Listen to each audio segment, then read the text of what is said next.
Hey everybody, what's up? It's your favorite real estate agent Imani coming to you again with another video. First and foremost, happy Friday. I hope that this video finds you all well and that you are all being safe during this time. The topic for today is renting versus owning. I wanted to touch on this topic briefly just to possibly help anybody who's in between if they should be renting or if they should be owning. Please keep in mind that there is no right or wrong answers for this. The difference between renting and owning is based on you and your specific situation. Most people will always say that owning is the best way to go, no matter who you are or what your situation is. But the fact of the matter is that timing is everything. Let's take, for instance, the average business traveler who is going throughout the week and they're only home during the weekend, or possibly the traveling musician who's home maybe twice out the month and they don't have anybody to consistently look after their home for them, or maybe even the athlete who is consistently traveling and they are just not ready for the commitment and responsibilities that come with owning. Given those examples and the responsibilities, the heightened responsibilities of owning, renting might just be more suitable for those people, and that's okay. So today I wanted to highlight advantages of both renting and owning, and I also wanted to offer an alternative for those who might not be necessarily ready for the commitment of owning at this moment, but they're looking to get into something that will benefit them in the near future. So I'll start with the advantages of renting first. And the first advantage that I have is that you don't have to physically worry about the maintenance. Yes, the maintenance fees when you're renting are they are factored into your rent and your security deposit, but when you're renting, it's as simple as making a phone call to the office or to maintenance or whoever takes care of those things for your community. It's as simple as making a call to those people and saying that something is wrong, and they come out, they do what they're supposed to do, they fix it, and you're done with it. Versus owning, if you're owning and you have an appliance that goes out, that's your responsibility. You have to make those calls. You have to contract somebody out to come in, install it or fix it or whatever the case may be. And then number two kind of piggybacks off of the maintenance is that you have less responsibilities. And when I say that, I mean that you don't have to worry about the landscaping, the outside appearance of your home, of the community or of the home. That's all taken care of and accounted for in your rent. Versus if you're owning, you have to have somebody landscape, cut your grass. If something happens on the outside of the home, something happens to the roof, that's your responsibility that you have to take on. And then the last advantage that I have for renting is that it's easier to get out of. Yes, you will, if in fact you plan on getting out of your lease early, you will have to pay more fees. You probably have to pay that month's rent plus the next month's rent, 2 months rent, to get out of that contract. But it's easier to get out of that than it would be to get out of a home that you have a mortgage on.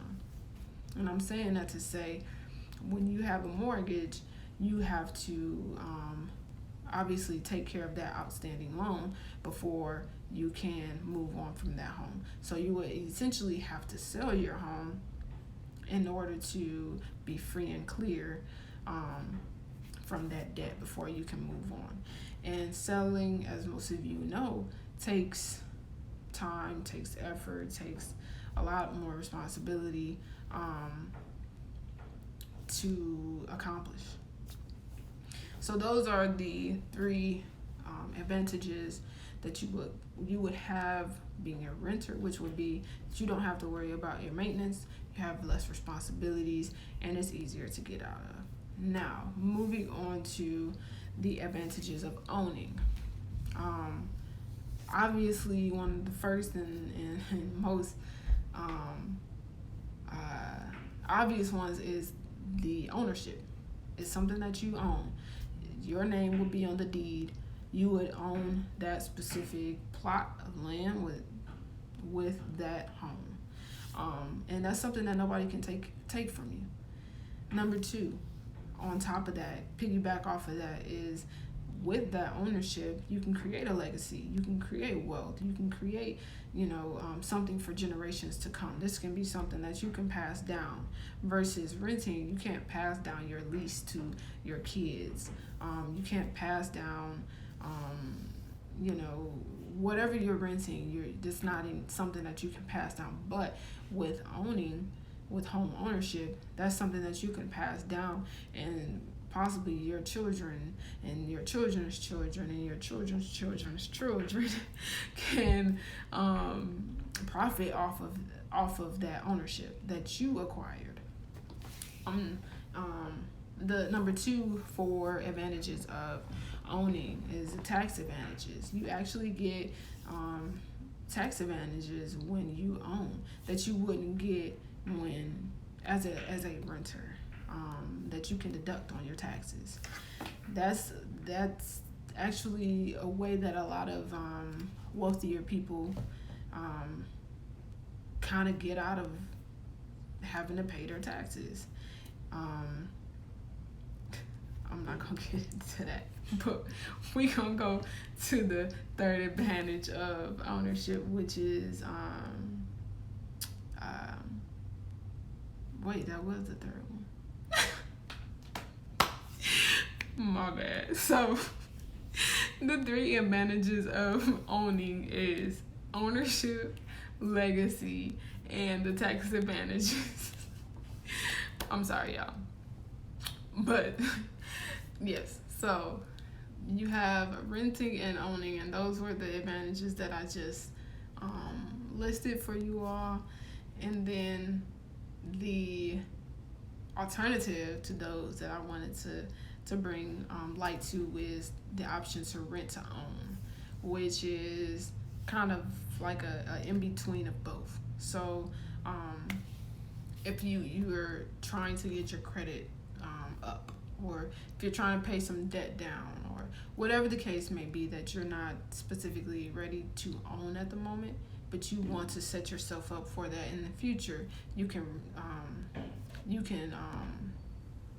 get into a rent to own option, so that pretty much you're paying as if you're renting this unit, but after a certain period of time, whatever is in your contract, you'll have the option to pretty much buy that home. So then it will become a mortgage that you'll have on it.